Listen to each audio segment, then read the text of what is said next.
اسلامی نظریہ جنات کی نظر سے بچا۔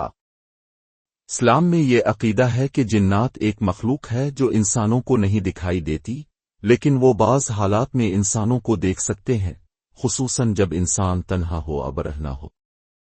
ان کی نظروں سے بچنے کے لیے نبی کریم نے ہمیں کچھ احتیاطی تدابیر سکھائی ہیں۔ کپڑے اتارتے وقت بسم اللہ کہنا۔ نبی کریم نے فرمایا، ستر کو کھولنے، برہنہ ہونے اور جنات کی نظروں کے درمیان پردہ یہ ہے کہ انسان بسم اللہ کہہ دے۔ ترمذی حدیث 606۔ یعنی جب کوئی شخص کپڑے اتارنے لگے تو صرف بسم اللہ کہنا جنات کی نظر سے ایک پردہ بن جاتا ہے۔ اگر آپ بیت الخلا ٹوائلٹ جا رہے ہیں اور وہاں کپڑے اتارنے ہیں تو اس وقت نبی کریم صلی اللہ علیہ وسلم نے یہ دعا سکھائی۔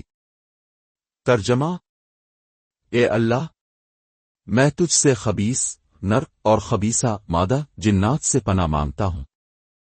بخاری و مسلم۔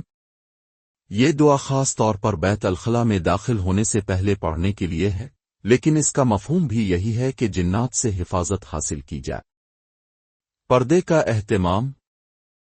اسلامی ادب میں یہ بھی سکھایا گیا ہے کہ انسان جب کپڑے تبدیل کرے تو تنہائی میں کرے، اور اگر ممکن ہو تو پردہ کر کے کپڑے بدلے۔ بیٹھ کر کپڑے بدلے، یہ طریقہ جنات کی نظروں سے بچاؤ کا بھی ذریعہ ہے۔ کپڑے مکمل اتارنے سے گریز کرے بلکہ ایک کپڑا اوڑے رکھے۔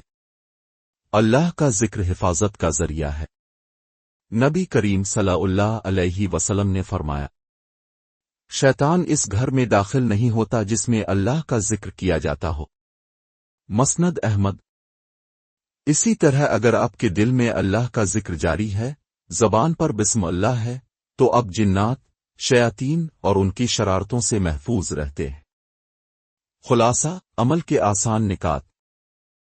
کپڑے اتارتے وقت بسم اللہ ضرور کہیں۔ اگر بیت الخلا جا رہے ہوں تو جانے سے پہلے دعا پڑھیں۔ تنہائی اور پردے کا اہتمام کریں۔ بیٹھ کر کپڑے بدلنا بہتر ہے۔ اللہ کا ذکر جاری رکھیں۔ اگر یہ ویڈیو آپ کو اچھی لگی تو لائک اور شیئر ضرور کریں تاکہ نئی آنے والی ویڈیو اب تک پہنچ سکے۔